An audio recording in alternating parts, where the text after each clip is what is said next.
केजरीवाल जी और हमारे कई वरिष्ठ नेता को झूठे आरोप में दिल्ली में फंसाया गया और जेल में डाला गया। आज तक कोई भी आरोप सिद्ध नहीं हुआ है। एक प्रकार से कहा जाए कि ये लोकतंत्र की हत्या है और इसी संविधान को बचाने के लिए, लोकतंत्र को बचाने के लिए इंडिया गठबंधन के रूप में हम सब यहाँ पर उपस्थित हैं। जो लोकसभा का चुनाव है, जहाँ जहाँ हर दल के लोकसभा के इंडिया गठबंधन के प्रत्याशी हैं, वहाँ हम सब एक रूप में एकत्रित होकर और इस लोकतंत्र को बचाने के लिए, इस संविधान को बचाने के लिए हम सब एक हैं। आप सब देश के चौथे स्तंभ हैं। आप सबसे निवेदन है कि इस लोकतंत्र को बचाने के लिए, संविधान को बचाने के लिए आप सब सहयोग करें, ताकि आने वाले समय में नई सरकार बनाए और लोकतंत्र को बचाए। बाबा भीमराव अम्बेडकर जी का भी यही सपना था जनता के प्रति, और इंडिया गठबंधन इसीलिए आगे आई है और आप सब का सहयोग चाहते हैं। धन्यवाद। एक फोटोकॉपी है जिसमें हर जगह साइन है, पर कलेक्टर का ये बोलना कि एक फॉर्म पे सिग्नेचर नहीं है, ये कहना अपने आप में इस बात का द्योतक है कि जो फोटोकॉपी में साइन है और आप में नहीं है, वो फॉर्म हमें दे दो, दिखा दो, मीडिया को बता दो। तो कहा ये फ्रीज हो चुका है, फ्रीज हो चुका है। अब कोर्ट में आप जाओगे तो ही बताया जाएगा, अब नहीं दिया जाएगा। ये बताता है कि हम कुछ नहीं मानेंगे। जो छोटे छोटे चुनाव में, सरपंच के चुनाव में हठधर्मिता होती है, वो हठधर्मिता हम सांसद के चुनाव में, देश की सबसे बड़ी पंचायत के चुनाव में करें। मतलब जो सोच विचार इनके राजनीतिक मातृत्व, राजनीतिक सामाजिक संगठन का है, अब वो उसको मूर्त रूप देने लगे हैं। हम इसकी निंदा करते हैं और प्रदेश की जनता को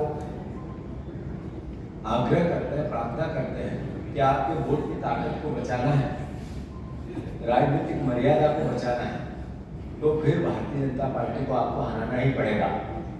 रही बात भारतीय जनता पार्टी की, मध्य प्रदेश के संदर्भ में बीजेपी ने 2023 के चुनाव में कुछ बातें कही थी। ये एक तरह से हमारा आरोप पत्र है मध्य प्रदेश के संदर्भ में। आप बताएं मुख्यमंत्री जी, भारतीय जनता पार्टी, उनका प्रदेश अध्यक्ष रोज भाषण करते हैं और चुनाव को जीतने के दावे किए जाते हैं। ये चुनाव को जीतने के दावे करने से पहले लाडली बहनों को आपने 3000 का वचन दिया था, पूरा क्यों नहीं हुआ? क्या कारण है कि उन्हीं बहनों को उन्होंने कहा था एक पक्का मकान, 1.3 करोड़ लाडली बहनें थी, 1.3 करोड़ लाडली बहनों को पक्का मकान देंगे। उस पे इस 4 महीने में एक रामायण और गीता जैसे वचन पत्र पर ये सरकार क्यों नहीं आई? ग्रामीण महिलाओं के लिए लखपति बनाएंगे, 15 लाख महिलाओं को लखपति योजना के अंतर्गत कौशल विकास में जोड़ने की बात कही थी। एक शब्द भी इस पे क्यों नहीं बोला गया? क्या कारण है कि लाडली लक्ष्मी के कुल 2 लाख, लाडली लक्ष्मी को कुल 2 लाख देंगे, सभी बीपीएल परिवार की बालिकाओं को जन्म से 21 वर्ष तक यह लाभ मिलेगा और लखपति बहना मिलेगा। उस योजना का क्या होगा? 450 का सिलेंडर देंगे उज्ज्वला योजना के अंतर्गत आने वाली बहनों को, वो योजना चालू क्यों नहीं? जैसा मैंने कहा, केजी से पीजी तक बीजेपी के घोषणा पत्र की बातें हैं, ये कोई मेरे मन की नहीं है। केजी से पीजी तक अब महिलाओं को मुफ्त शिक्षा मिलेगी, उस पर सरकार एक कदम भी आगे क्यों नहीं बढ़ी? जैसे किसानों को भाजपा ने कहा था कि हम 2700 रुपए गेहूं का दाम देंगे, 3100 धान का दाम देंगे और 12,000 रुपए वित्तीय सहायता मध्य प्रदेश की अब सरकार देगी। देश की सरकार तो जो देगी वो देगी, मध्य प्रदेश की सरकार देगी। उस पर क्या हुआ भारतीय जनता पार्टी के वचन पत्र का?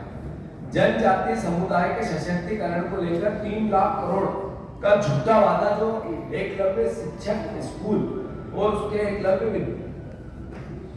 जो विद्यालयों के आवास, उनको लेकर जो कहानी बताई गई थी, उसका क्या हुआ?